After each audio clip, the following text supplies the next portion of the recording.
Chapter 12, September 1918. Dr. Harvey was sitting in his straight-backed wooden chair at the table in his third-floor room at the Alexander Hotel Annex. The coffee he was drinking tasted fine, despite the fact he had simply reheated the pot he made the day before. Through the window he was looking northwest at a landscape not clearly visible to him a few minutes before. But once the sun had begun rising, he could see rows of 1- and 2-story houses lining streets north toward the Yellowstone River. The homes in the downtown business district had been flooded in June when the river overflowed its banks. The deluge caused much damage, but the owners of businesses and homes had largely recovered now. The cottonwood and the box elder trees near the river's edge were visible, leaves still green, but after several chilly September nights about to don the orange and yellow colors they would display before dropping to the ground in a few more weeks, leaving tree skeletons to face the long autumn and winter. The first patient appointment at his office was still 2 hours away. He sipped the coffee and previewed the day ahead. Schools had been back in session for 3 weeks, and no unusual illness patterns had occurred. Still, he was cautious because reports he had read of influenza among the troops on the European war front and in several cities in the United States. He felt a little sense of urgency, just caution. He anticipated seeing patients with tuberculosis, often called consumption, and heart failure, often called dropsy, but knew the unusual events might cause patients to visit his office. The snakebite season was winding down, but being kicked by a horse or bitten by a spider could prompt a visit to the doctor. Such events could lead to modifications of a schedule that seemed tidy at the beginning of the day. He was grateful to have May working with him. Her ability to keep office activities running and to help patients and their families accommodate to changes was invaluable. He reminded himself to tell her more often how much he appreciated her work. One event for the day was causing him considerable concern. That afternoon he would meet with officials of the local draft board and register to determine his eligibility status. The draft board had operated since May 1917, when the U.S. Congress enacted the draft. 3 draft resignation days had occurred for men ages 21 to 30, June 5, 1917, June 5, 1918, and August 24, 1918. Now a registration date for men ages 18 to 45 had been set. He was 35 and would register. He was aware of the criteria for most exemptions and deferrals, but since he was healthy, not married, and had no dependents, he knew these exemptions would not apply for him. The criteria for an additional exemption category were not entirely clear to him. This category exempted men employed in agriculture, industry, or other occupations deemed essential to the war effort. He wondered if his local medical practice and health officer role would be deemed as one of the essential occupations. Dr. Harvey thought he might be exempted because he was supporting the practice of another physician who had joined the Army Medical Corps. On the other hand, there were other physicians in Forsyth. He had been thinking about whether or not to relocate when the war was over. Perhaps he could get specialty training or practice in a city. Military medical officers were receiving $2,000 to $2,400 per year, which, when augmented by allowances for quarters, fuel, and light, was not substantially different from the income he had been generating here. If he were drafted, he would comply. He had also considered joining the Volunteer Medical Service Corps and to be readily available to serve. Enough forecasting of coming events, he thought. He finished his coffee, tidied his room, and went to his office. May was waiting when he arrived. She mentioned the patients with morning appointments and reminded him of a meeting with the draft board that afternoon. She also mentioned Sheriff Starr had called to request a meeting between noon and 1 p.m. Dr. Harvey said, "Of course, I will meet with the sheriff." May replied, "I thought you would, so I told him noon would be a good time." He looked at her and said, "I hope you know how much I appreciate the work you do. The way you organize would otherwise be quite chaotic." She smiled and replied, "I know, but I do like to hear you say so too." Among the patients he saw during the morning was a man with a painful, purulent abscess near the end of his right index finger. Dr. Harvey lanced the felon and instructed the man how to keep the skin in that area clean during the days the wound would be healing. Another patient was a young boy with a fever and a blotchy red rash on his face. Dr. Harvey made a diagnosis and explained to the boy's mother the features of scarlet fever and the importance of isolating the boy from other children during the illness. At noon, he was writing notes in patients' records when May knocked on the door of the examination room. He said, "Come in." "Sheriff Starr is here now," she said. He stood and said, "Please ask him to come right in." A moment later, Harold Starr was standing at the door. It's good to see you, Dr. Harvey said as he gestured towards the chair beside his desk. "Please come in and have a seat. Would you like some coffee or a glass of water?" He strode into the room, his white, broad-brimmed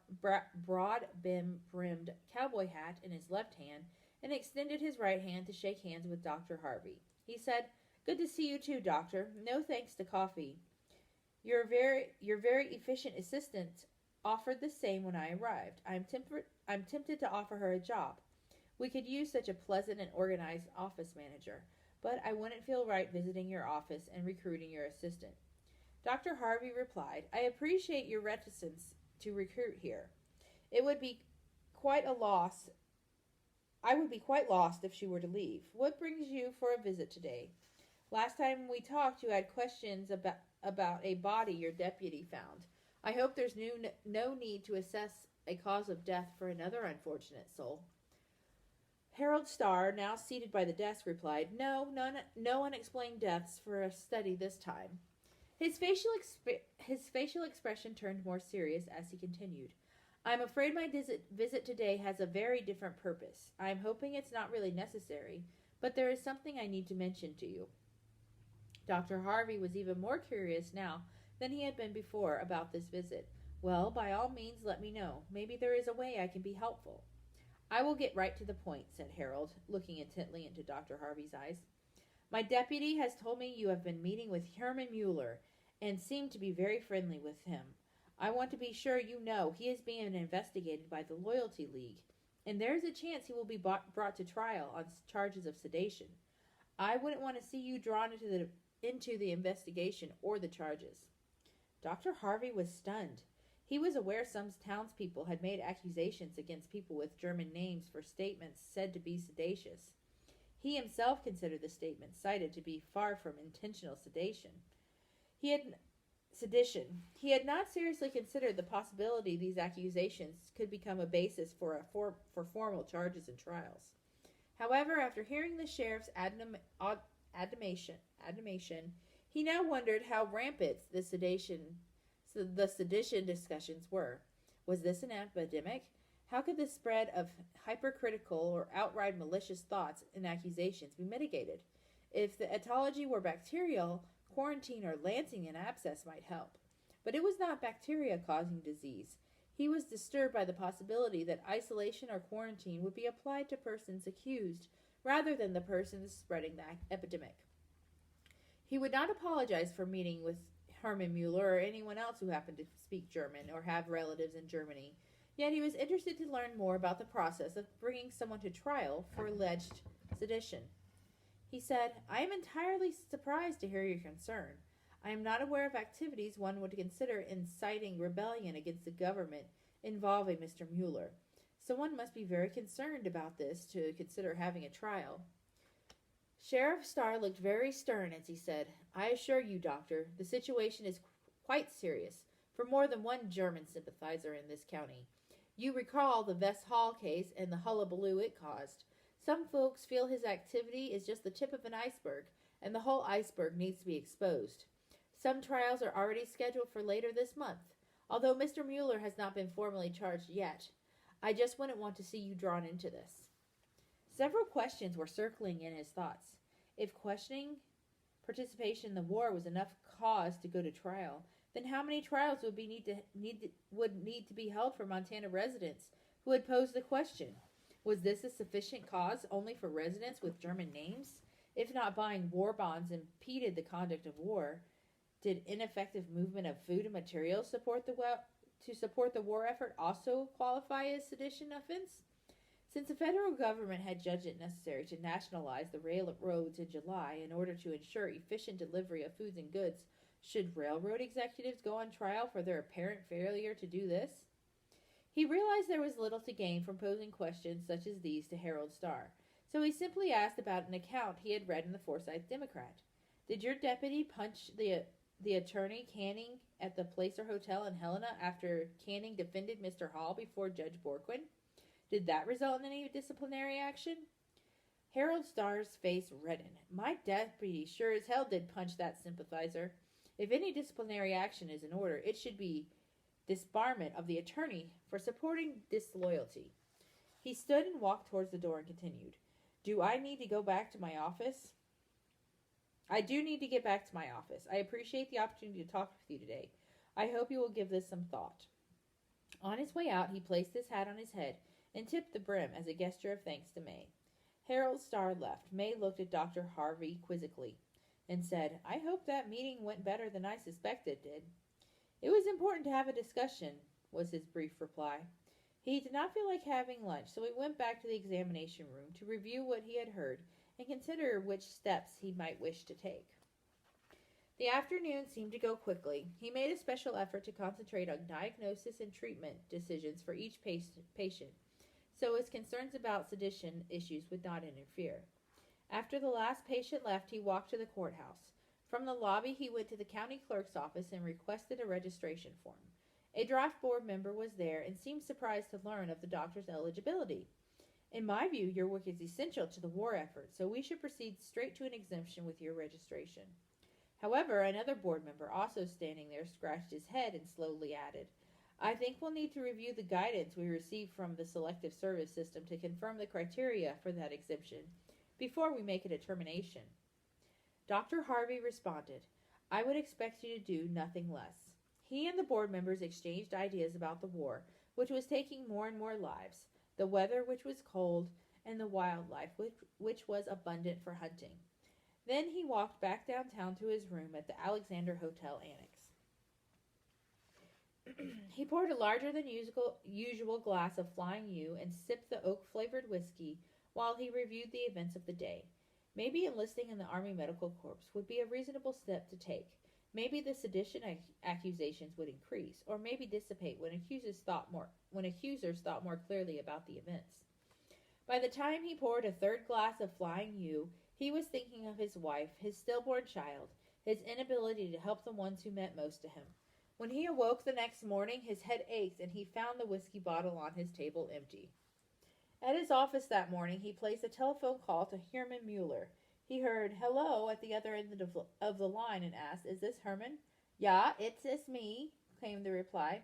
This is Dr. Harvey. Do you have time to talk for a few minutes? Yeah. Dr. Harvey continued, I'm calling to tell you some things I have heard and to see if there's anything I can do to help. He paused while silence persisted on the telephone line and then went on.